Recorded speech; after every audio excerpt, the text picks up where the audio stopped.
La retraite, 60 ou 65 ans? Ah, sûrement pas 65 ans. Mais plus non plus 60.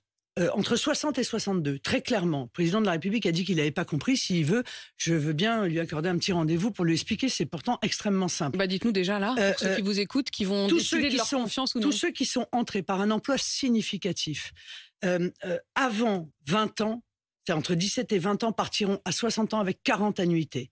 Et progressivement, on augmente jusqu'à maximum 42 annuités et 62 ans. C'est-à-dire que personne ne partira avec une retraite pleine après 62 ans. C'est donc extrêmement clair. Il y a un tableau, chacun peut aller le regarder pour voir quelle est sa situation.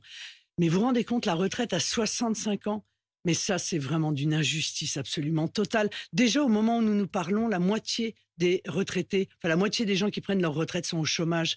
Donc, qu'est-ce qui va se passer exactement avec la retraite à 65 ans, ou 64 d'ailleurs?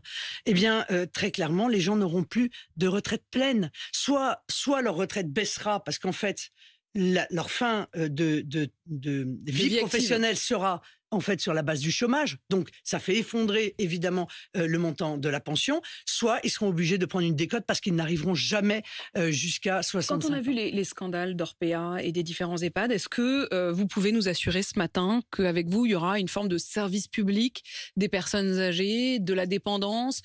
Quelle sera votre réponse à cela, qui est une question qui se pose finalement aujourd'hui non seulement à toutes les personnes âgées, mais à tous les enfants qui y pensent déjà pour leurs parents? Mais évidemment, d'ailleurs j'ai été un peu étonné que le président de la République s'oppose à la publication du rapport qui a été fait sur... c'est même pas un dysfonctionnement, je veux dire, ce sont des délits, parce que quand on maltraite quand on maltraite des personnes âgées pour des raisons de profit en réalité. Je crois que pour l'instant, en effet, c'est l'argument d'ailleurs qui est relevé par Orpea, qui demande à ce que ce rapport ne soit pas rendu public, parce que pour des sortes d'ingénierie financière, disent-ils.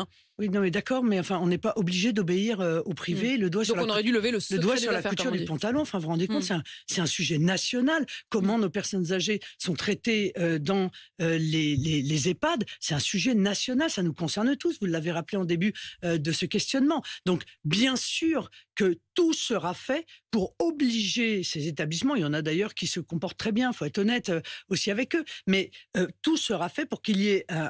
Mais pourquoi avec vous, est-ce qu'il y aurait un service public ou une manière en tout cas, de s'occuper de nos personnes âgées qui soit plus digne et décente? Je vais vous dire, parce que moi, j'ai pas une vision comptable.